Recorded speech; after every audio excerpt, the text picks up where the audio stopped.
So welcome everybody. My name is Mark Schaefer. I am the project manager for iNEMI that does the Future Electronics Manufacturing Tech Topics series here. And so this is our first presentation in this area for the year. So welcome. Thank you for joining us today. We do have our speaker today, Janhavi. She's got a great presentation.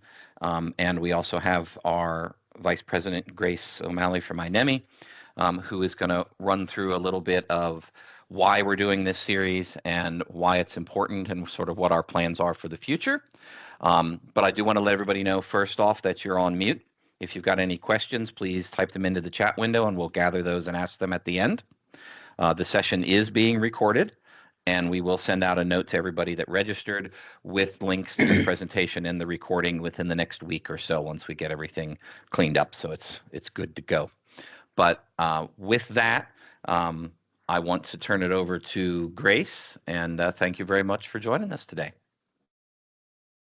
Yes, thanks, Mark, and welcome to everyone who's joined us. I think this is going to overall be a very interesting series and a very relevant one to all of us involved in electronics manufacturing. But to start with, let's just give a brief overview of where iNEMI fits in this picture. As many of you know, we're an industry-led research consortium focused on all aspects of electronics manufacturing. And we're actually, what you may not know, is we're actually been in place now for nearly 30 years. We'll celebrate our 30-year anniversary next year. And over that time, really how we've, I suppose, added value, hopefully, to our members primarily and to the industry at large is by helping look forward, forecast some of the needs and requirements in the industry, where we need to get alignment and maybe collaborate on some of the common problems, and then have channels to do that, whether that's developing roadmaps around particular new technology areas, running programs addressing some of the challenges at all different levels of electronics manufacturing, and then also sharing that information out to the wider industry through papers, presentations, input to standards development organizations, white papers, etc. So why a tech series like this now? And it's really because electronics manufacturing certainly has changed a lot over the last 30 years. I suppose previously it was about assembly, test, and and package and out the door. Now it's become much more complex. So if we move to the next slide, Mark, hopefully this very simple graphic will give you an idea. We don't see it anymore as just about the system integration, assembly, and test side of electronics manufacturing, but it's also about the need to digitalize all the information from the concept and idealization of the product all the way through the life cycle and end of life. So now we see, the system integration is still one of the areas that a lot of work needs to be done, particularly when we look at the advances that application spaces such as AI and high performance computing are driving.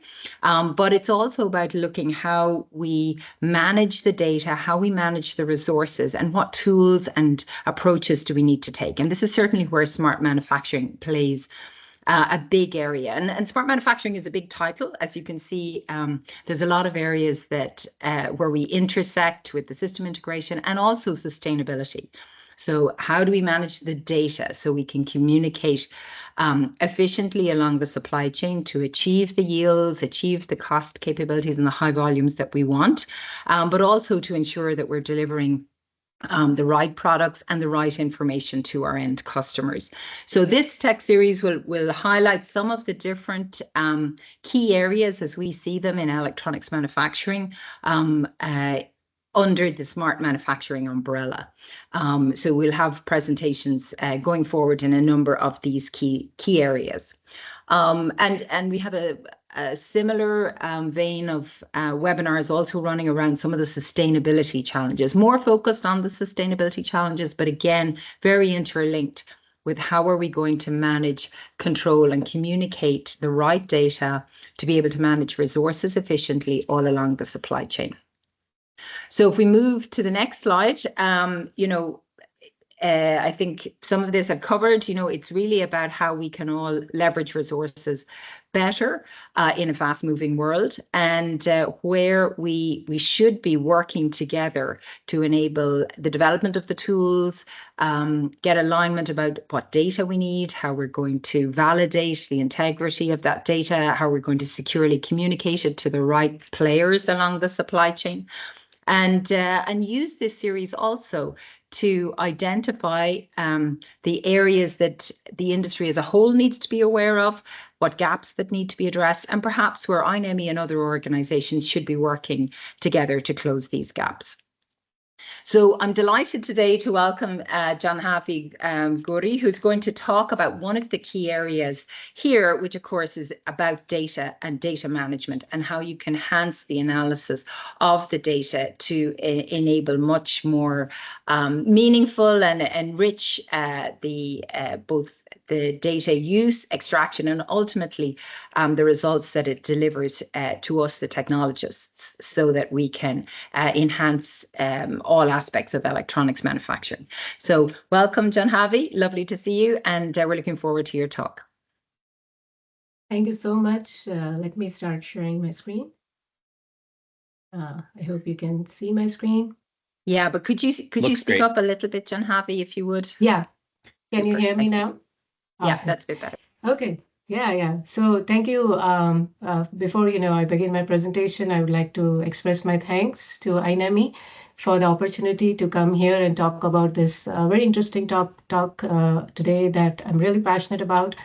And also, many thanks to iNEMI to provide us a platform where, we can come and discuss these forward-looking approaches, which have a meaningful impact to the electronics manufacturing and how we can develop an ecosystem that, we can all partner together and contribute to something meaningful that can help accelerate the growth and development of this industry. So with that, I would like to start my presentation. So the title of my presentation is Enhancing Yield and Quality with Explainable AI using Deep Topological and Self-Supervised Learning Approach. So this is how I have organized my talk. So in the first, I will go over the motivation of this work. I will then present the objective of this study. What are the various standard techniques out there for image analytics? Then I'll try to go a little bit in more detail about the applied approach on deep topological data analysis and self-supervised learning. I will share some details about how this proposed framework is implemented, and then we will look at some of the use cases where this approach is applied for image segmentation and defect detection. And in the end, I will conclude my talk. So the motivation for this work actually comes from this quote from John Tukey, a famous American mathematician and statistician, who emphasized the value of insights that come from images and building meaningful data visualization. So as it says, the greatest value of a picture is when it forces us to notice what we never expected to see. So that is the power of data visualization. It helps us to visualize the insights that are not obvious by looking at the tabular data. And today in my talk, I'm going to focus on that particular aspect in the context of semiconductor manufacturing. As you know, semiconductor manufacturing is a very complex industry where we generate huge volumes of data, and majority of the data comes in from images. So in order to understand how this image are contributing to some of how can we leverage this image data to improve the yield and the quality of the products that get manufactured, we need to have some approaches that can enable to extract those complex patterns.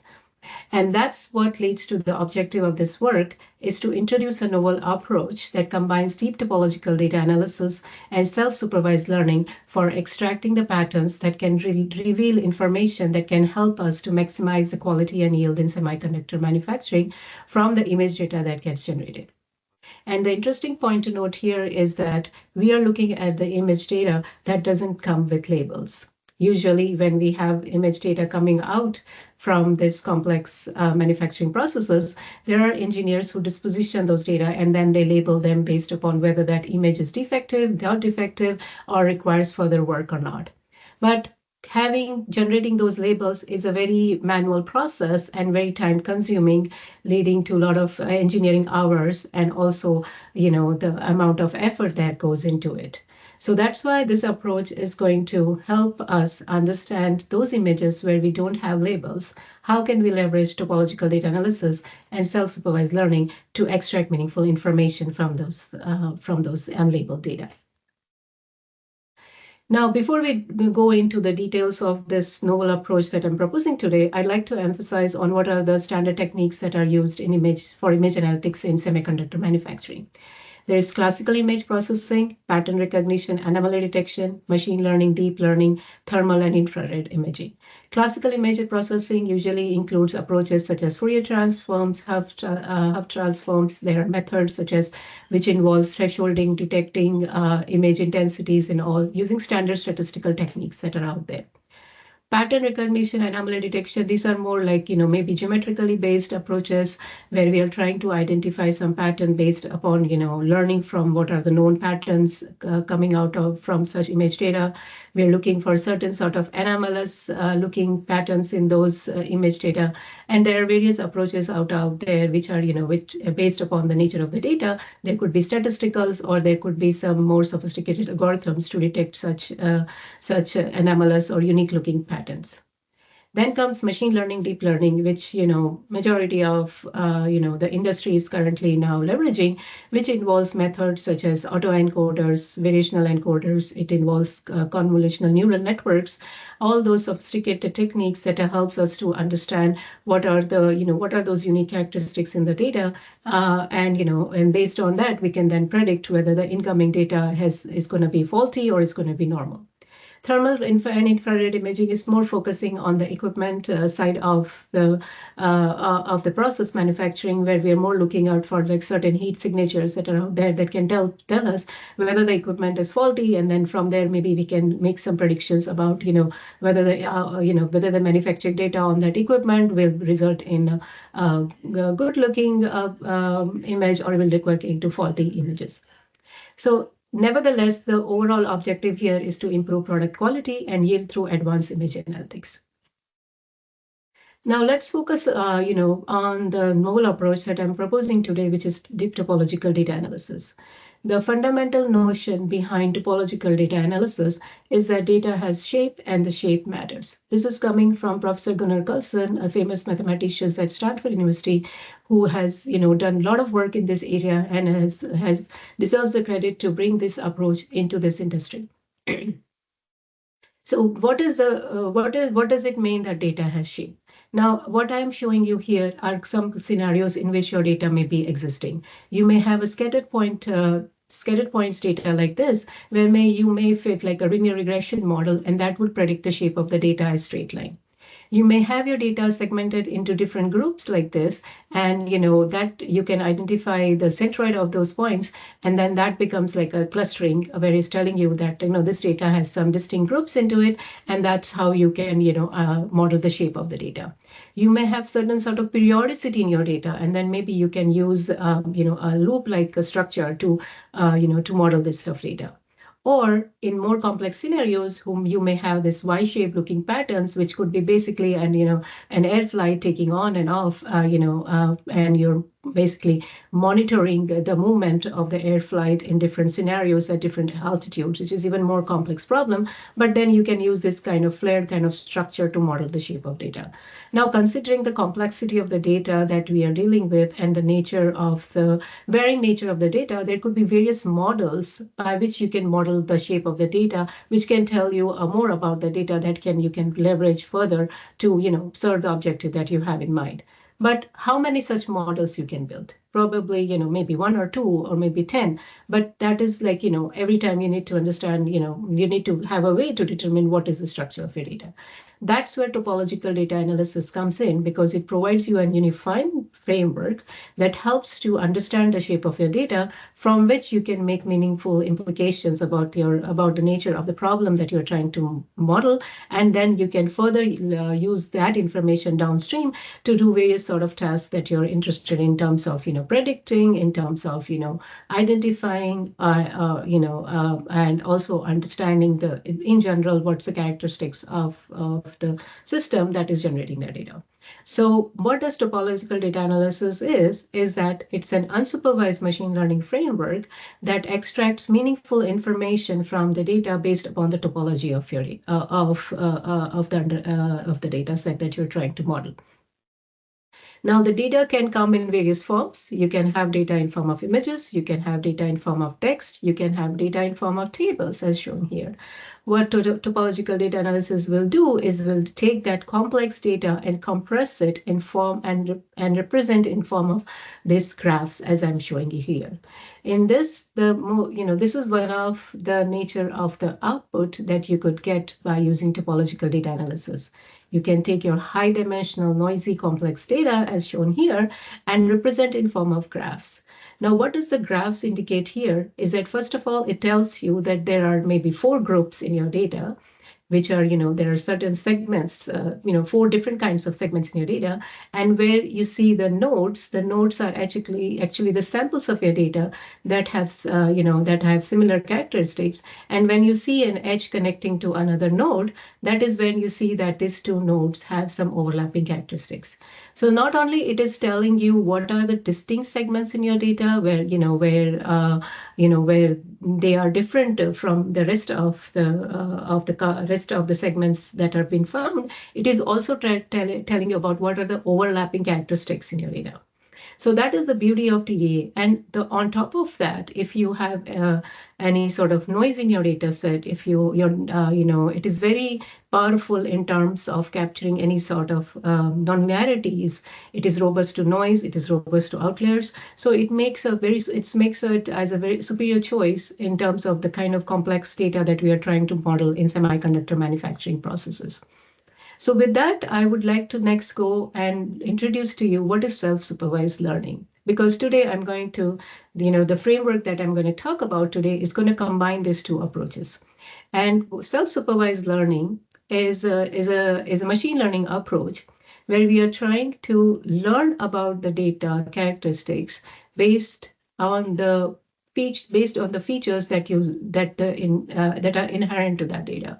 So the data doesn't come with any sort of labels, just like in unsupervised learning. But here we are doing some sort of pretext task, some sort of augmentation, some sort of image, some sort of, in terms of any we are introducing some sort of context information. We are doing data transformations that is helping us to learn about the characteristics or features of the given data components, and that what becomes the labels of the data itself. So the algorithm itself is learning about what kind of characteristics it has from the data itself based upon the kind of pretext tests that have been done. So there are various powerful algorithms around self-supervised learning. Some of them I have listed here, and they fall in the categories of vision-based or text-based. Now, when we take deep topological data analysis and combine it with self-supervised learning, there is an interesting application that comes out in terms of the image analytics.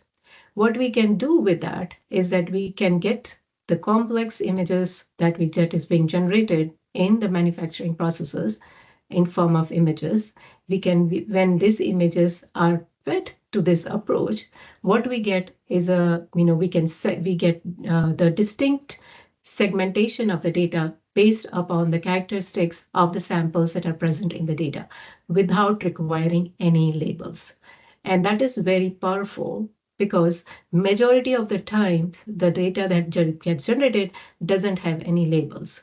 So having an algorithmic approach that can identify what are those unique categories in our data can accelerate the learning that is required in downstream task, which comes down to, for example, identifying defects, for example, identifying any unusual patterns in your data, or in general predict whether that wafer is going to be, manufactured in and what kind of quality is going to have.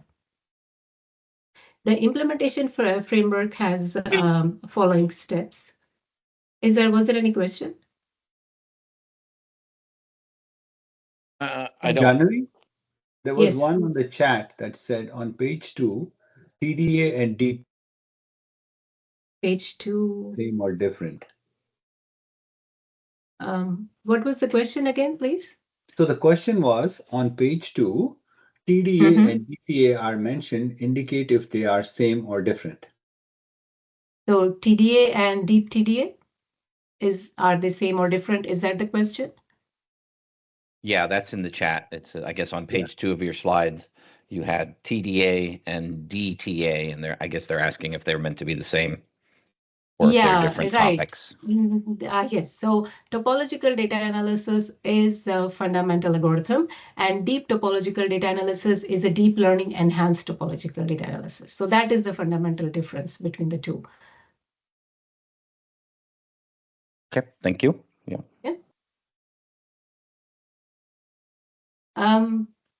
Okay. So moving on, so this is the implementation framework that combines the deep topological data analysis and self-supervised learning algorithm. It is a part of the DataRefiner platform that is one of the AI ML solution providers based on topological data analysis and is available, with all this framework that I'm showing you here for doing this complex image analytics. So the way this approach is implemented is that first you load the unlabeled image data. So this image data can be form of wafer maps. It can be form of your SEM images. If you're in semiconductor industry, if you are in working in electronics industry, there could be packaging images. Any sort of image data doesn't really matter, and it's all unlabeled. You first build the feature space using deep topological analysis. So basically, you are building your feature vector using the algorithms of topological data analysis. Then the next step is the part of the self-supervised learning approach, which I was mentioning before, kind of the pre-test task, where you perform augmentations on those images. So what you're essentially doing is that you either rotate the image, you either crop the image, you change the contrast of the image. So there are these kind of augmentations you introduce.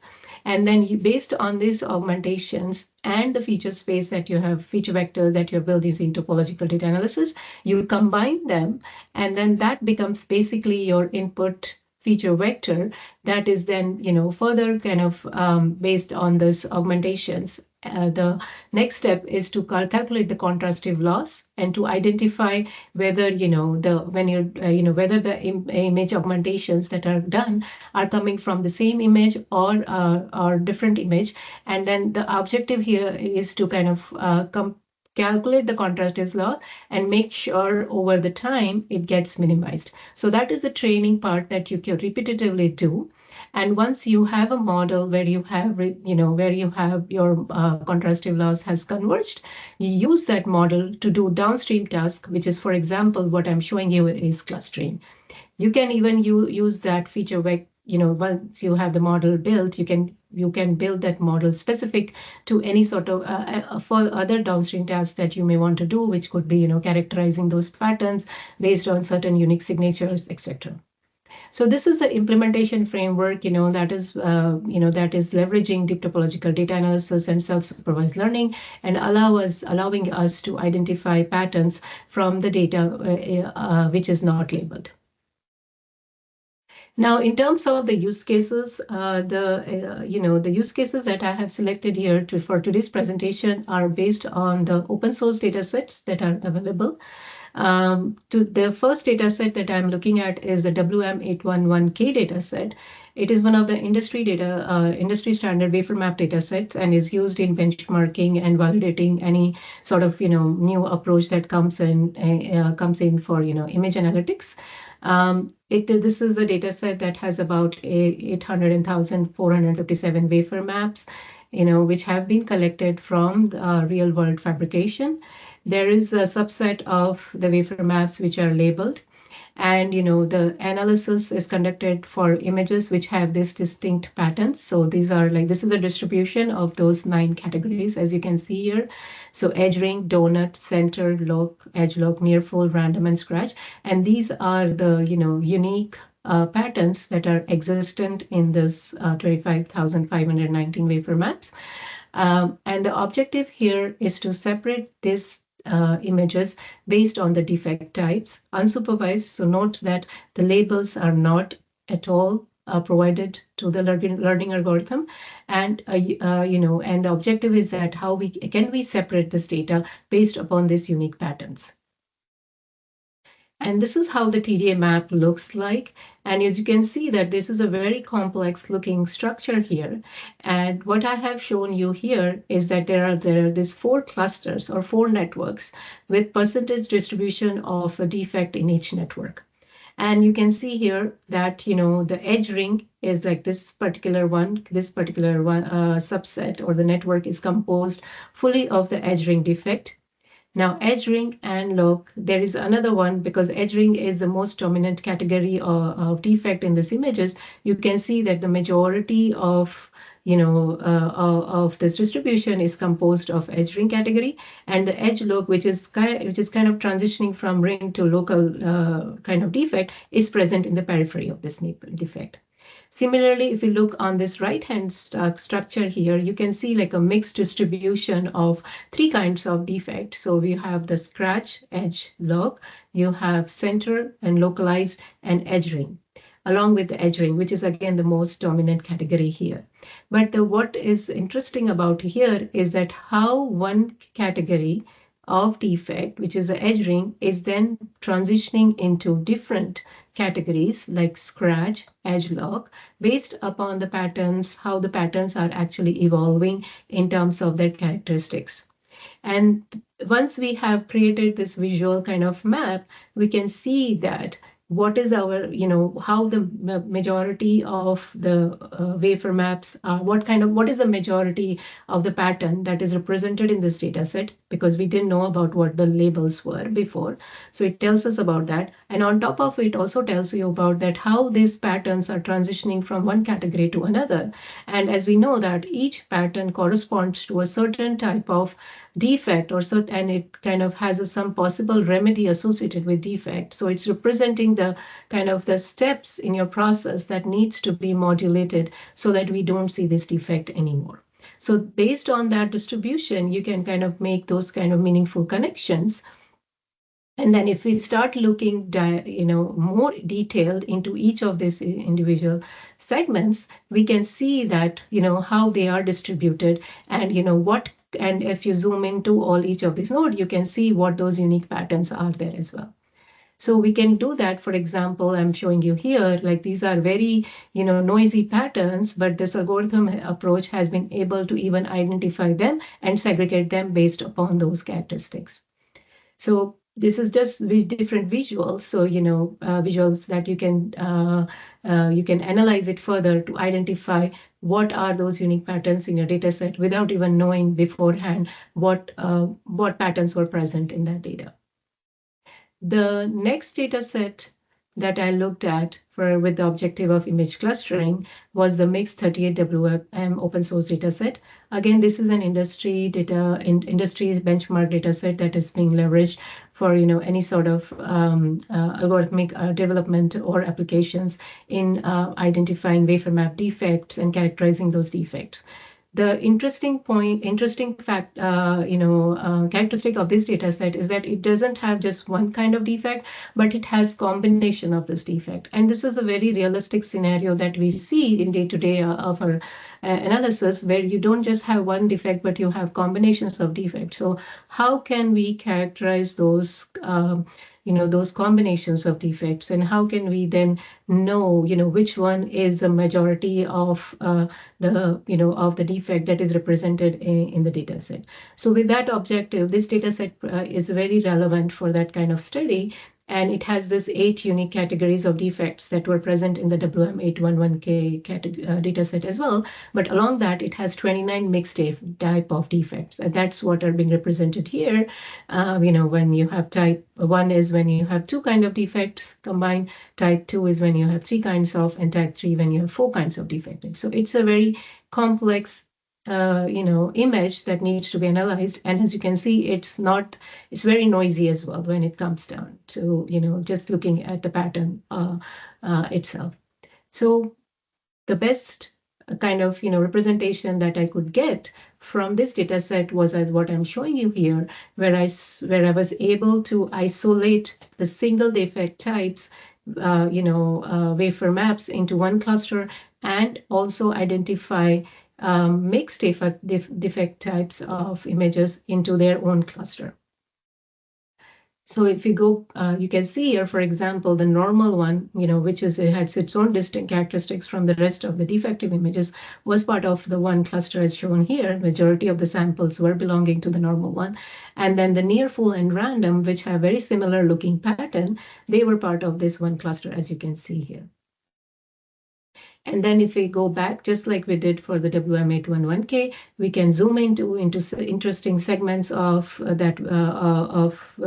TDA map, and then we can see what is the distribution of those categories into that. So, we can look, and then on top of that, we can also do cluster to cluster comparison and see, which category, why, even though, they seem to have the same labels, which are just used for visualization purposes, why do they decided to be part of different clusters? So that is another interesting information that you can get using this kind of method. Now, the next aspect that I'm going to introduce today is that how can you accelerate the learning part of the deep topological data analysis and self-supervised learning framework that I introduced before.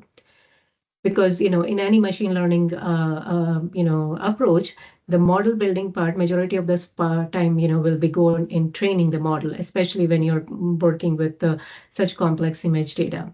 So transfer learning is one of the approach that can help you learn from the previously trained model without requiring you to train the model from scratch. So what essentially the transfer learning framework incorporates is that you train one generic model using the deep topological SSL framework, and then use that pre-trained model to then just extract the features that are relevant to the data set that you want to analyze, and then do the clustering on top of that. So so then you have essentially accelerated the training process. You have improved the performance of the model that you are, that you're building. You also reduced the computational cost, and also you have increased the efficiency in which how you are implementing the entire workflow. So with that, when I have, implemented that approach on synthetic data sets. So these are the data sets that are, that are generated programmatically, and, they are helping to address some of the gaps that were in the open source data sets with respect to, the so much noise in the background and kind of, which kind of clutters the analysis. So to demonstrate this, I have used two synthetic data sets. One is used to mimic the process variation. So you can see that this looks very similar to like topological wafer maps that you can you can find in the manufacturing process. And then the second one is basically a data set that is generated to emulate the WM811K data set, but it is, as you can see, it's much more cleaner, doesn't have too much, cleaner compared to the open source data set. And then we're going to use these two data sets to see the results of image clustering using the using a pre-trained image model for these data sets. The other important point I want to make here is that these data sets are balanced. So there is equal number of images for each of the category that is present in the data set. The open source data set, the WM811K data set essentially is imbalanced, as we saw before, where the edge ring was the dominating category in the data set compared to the rest of the categories. So to address that limitation, I made sure that I can generate equal number of images for each of the category. And then I was curious what happens if I use this approach on this data and what kind of results I do get. So this was for the first data set, which was the process variation data set. And once you implement it, you can see that it distributes the data into categories which are, either faulty or which are good. And the most, other interesting factor is it tells you to identify what kind of faulty pattern it is. So, faulty is just one label, but there could be different categories of for a wafer map to be categorized as faulty. And this approach actually helps you to identify what are those different subcategories, which can give us an insight in terms of what kind of correcting actions needs to be done for that kind of pattern that is being identified here. So again, this segments your data based upon what kind of faulty pattern it is, and helps us to understand what how sensitive that given a pattern is in terms of whatever process variations are being introduced, so that you can take the necessary corrective actions. On the second day synthetic data set, which was emulating the WM811 kit data set, you can see that it beautifully segments the data based upon those individual categories that are out there. We did not see that in the open source data set. We actually saw a transition from one category to another category, which is very different than what you're seeing here, which is like distinct segmentation into individual categories. It is because that the open source data set was our actual data set, which is actual coming from an actual fabrication facility, whereas this is a synthetic data set where we don't have so much noise in the background. It's pretty clean, and so we are able, and it's only composed of the pattern that is that is the characteristics, that's a unique category, whereas there were a lot of background variations also that kind of results in that transition that we saw here. But here we get those distinct categories on the synthetic data set. And since the edge look and the local patterns are very similar looking, they get groups into one clusters, and the rest of them have their own unique individual cluster, as you can see here. So this approach basically validates that we can use a pre-trained model and do this analysis quickly in 2 minutes. Basically, that was the time it took me to generate this image segmentation, versus if I would have trained the model from scratch, it would be a couple of hours. So that kind of highlights the advantage of using transfer learning on top of the deep topological data analysis combined with self-supervised learning framework. So to summarize, today I presented to you a topology-based approach that helps to characterize image data without even requiring any labels. It's shown to be extremely beneficial for identifying the unique patterns in the data, and also understanding what are the unique subsets in the data without even requiring any sort of labels. This capability is available in DataRefiner platform, which helps you to do unsupervised image segmentations that can quickly tell us what are those defects and what are the various categories and subcategories in that data set. The transfer learning actually accelerates the learning process and helps us to achieve the desired data separation, as I showed. So in nutshell, the deep topological data analysis and self-supervised learning approach enhances the engineering productivity and helps us to mitigate some of the issues that are represented in this image data to improve our yield quality and also reduce the cost overall. Hey, Janhavi, thank you so much. I mean, I truly, truly appreciate first, you spending time to chat with us when we were in Santa Clara, but also to kind of put together this presentation. I think we still have about 15 minutes. So if that's okay with you, can we take a few questions and answer a few questions and some probably on the chat, Janhavi? Are you okay with that? Yeah. Let's go ahead. I look forward to the discussion. Yep. If you've got any questions, you can use the raised hand function or type them into the chat window, and we'll get you on the queue. So as Janhavi, as people are typing, let me ask a question. Please. And hopefully it kind of triggers some more conversation, right?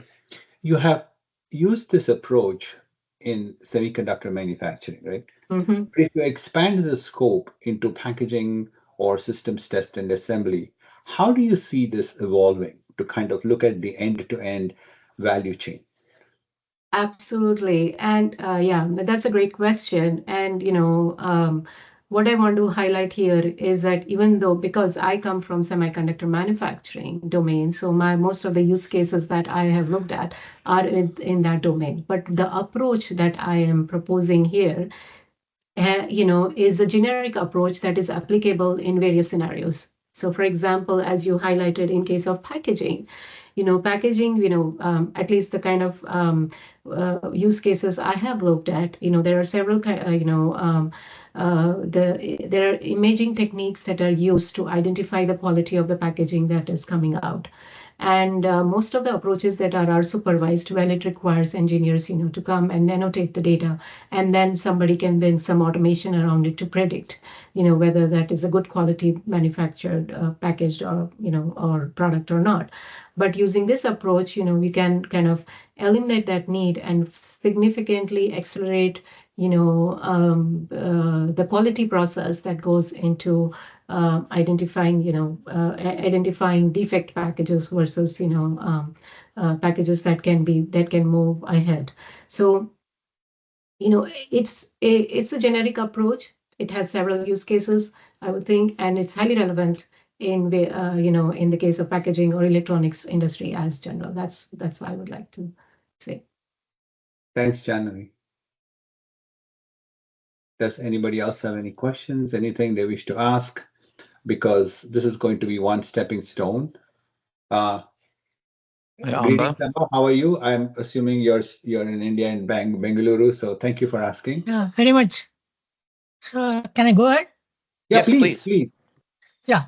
See, basically, when we do a constraint management, at least in packaging and PCB level, the tendency is to avoid shorts. Opening we think is okay, easy to handle, and maybe we can fix it in the next iteration. So what's your observation and sort of a recommendation?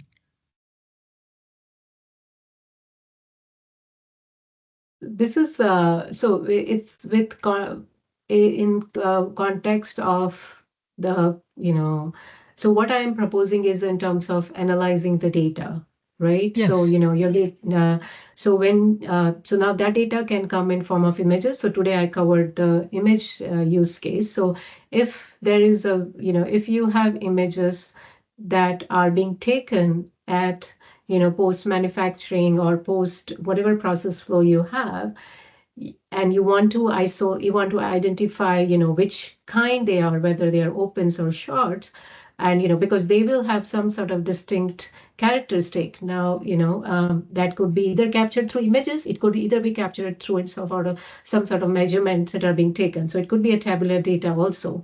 We could leverage this approach essentially to identify what are the unique characteristics of a short versus an open. So you can actually segment your data, because a short will have certain characteristics which are not, which are unique to itself and not part of the open category. So maybe you can use this approach there to isolate those electrical kind of performance behaviors using this approach. So that's one of, I think that probably could be one of the use of this approach there. Yeah, thanks. I liked your statement, measurements. So that is the key. Yeah, thank you. Yep. We have a couple of other questions. I think I saw Joshua's hand go up first, at least in my screen. Please. Yep, Joshua, if you guys hear me all right? Yes, sir. Perfect. So I'm coming from a lab-based. First, thank you for this presentation. This is awesome. I'm coming from a lab-based context where our data sets are generally smaller because they're not automated measurements we're taking. So it's harder to build up these gigantic training data sets. How large, or what is the smallest training set that you've been able to adequately leverage, or is that still a limitation of many of these models? Very good question. And I'm so glad you asked this question, because one of the key advantages of using this approach is that you can work with limited number of samples. So, this is a very standard industry problem, is that, based upon what kind of production phase you are, you may be generating very limited number of samples. But using self-supervised learning and DTDA, we can work with small number of samples. What we require here is that at least you have your data set is high dimensional. So you have less number of rows, maybe 100 rows, few hundred of your rows or few hundred samples, but you have like thousands or 2,000s of your features to describe your data. So it's like an elongated table that you're trying to, understand using this approach. So, that is kind of the power of TDA, is that it takes this high dimensional complex data and compresses into representation that you can further analyze and use it for your downstream task. So to give you some numbers for using this approach, we have looked at use cases where we had only few hundred images to basically train this model. And, we were able to, using that, we were able to get distinct, kind of segmentation. But it is all about iterations. So as you collect more data and, over the time, you can go ahead and further fine tune your approach based on that. So, you can work with limited number of samples, but of course, with any machine learning approach, the more data you have, the better the quality of the model is going to be. That makes sense. Thank you very much. If you don't mind me asking one more follow-up that's probably quick and more rudimentary. So when it's segmenting all of these different defects out, both in the synthetic data sets and the real-world data sets, was the labeling done, so it was clustered, but then were they labeled after the fact by an engineer that looked at some of those images and said, that's the edge ring defect, or oh, that's a location defect? All those labels were applied after the fact, or was there some way that the model labeled those after it clustered them? Yeah, so no, the labels were not provided to the model. So the model didn't know anything about the labels. The labels are just overlaid on top to show you the distribution. So they're purely for visualization purpose. Yes. Okay. So that is an after the fact thing. It says, hey, there's something going on with this group. And then you say, hey, we want to call that cluster this. Yeah, exactly. So yes, you can use it as a labeling up. You can use it to label also, or naming it of the kind of category you want to call it based upon the pattern you see. Yeah. So if you found a new cluster, you could come up with whatever the new name for that defect is. Yeah, whatever the new name. Yes, absolutely. Absolutely. Yep. Okay. Thank you very much for taking time. Sure. Thanks, Joshua. Balaji? Yeah, thanks for the presentation. I have a question around, are these algorithms available as open source across the industry, or it's proprietary? And following that, how easy it is for end user to apply these on their domain without having to have the AI expertise of understanding these algorithms? Yeah, good question. And I didn't get a chance to talk about it, but yes. So if you are interested in exploring topological data analysis per se, you're just a learner, you want to know more how is topological data analysis, can be used. There are open source packages out there. Okay, so in Scikit TDA library, there is a GATO TDA library, there is Goody. So there are several open source packages, that you can basically just do pip install in your environment, and you can give your data and you can, get a TDA map out of it. Now, but, that is like, just like your own exploration that you are doing to learn more about this approach. But when it comes down to building a solution that is production ready and is at enterprise level, there are several challenges that one has to deal with, in using those open source packages. Those could be like, how can you interpret the information that you're getting out from the TDA map in terms of making any sort of meaningful connections? How do you scale it so that it generates a, same TDA map for the same kind of data set you run multiple times? How do you, how do you increase the performance of it? So there were several challenges that one has to deal with when it comes down to taking the, open source package and make it production ready. And that was the challenge that I dealt with when I initially did some exploration myself with TDA. And in that process, I came across the commercial software provider, which is DataRefiner. It's a platform that is, that one can license to and can run this framework for their own use cases. It's pretty user friendly, and and you can use it for any kind of data that you have. However, it is a proprietary software, so you need to have license for that. Thanks for the information. Sure. Janhavi, I have one question for you. Yes. Which will probably, I would like to use that question to set the stage for, taking this to the next level to help the electronics manufacturing, right? Mm-hmm. You and I have had a conversation, very, very high level conversation of causal AI, right? Yes. How do you see causal AI playing into this space specifically to transform like a digital twin from a passive monitoring tool into an active intelligent system? We don't have to answer it in detail, but at least if you can talk to what the path forward could be, we could potentially use that as a call to action for this team that is interested in this space, something that you could kind of share. Yeah, causal AI is a kind of is the next area, which I'm really really excited about because of um, the unique information that you can derive from that approach that is not obvious from predictive machine learning approaches. So causal AI basically will, is a subfield that comes from Judy Appel's, causal analysis, essentially, which tells us about what are the true causal factors that are causing a particular phenomena. So there are, when you are trying to build a model for any sort of any system, digital twin, for example, is modeling your entire factory and all the processes and everything.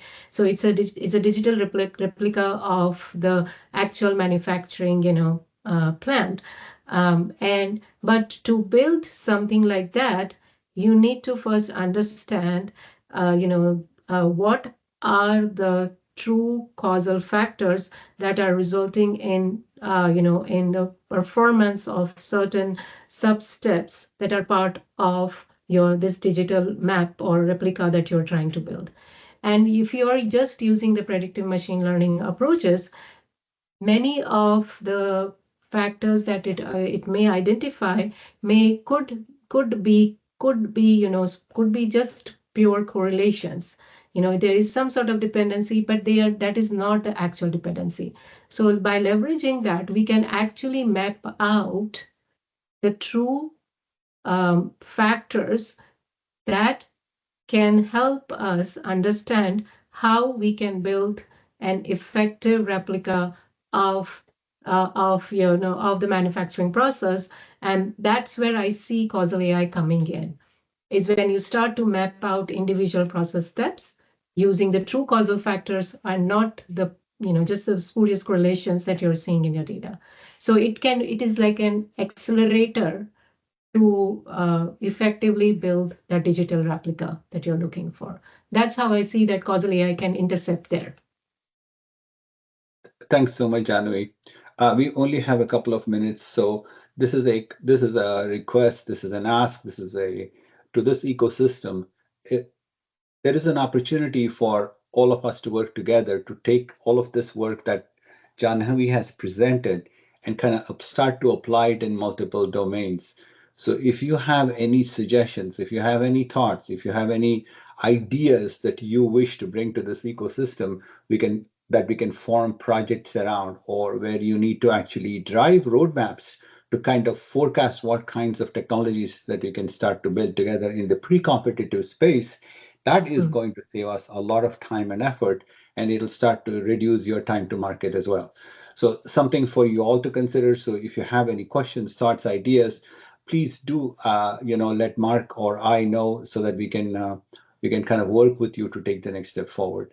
And Janhavi has very kindly agreed to be part of the iNEMI research committee. So if you are all interested in that space, please do feel free to reach out to Grace or myself, and we will make sure how we can start to form these teams and take the teams that emerge from here to kind of take the next steps.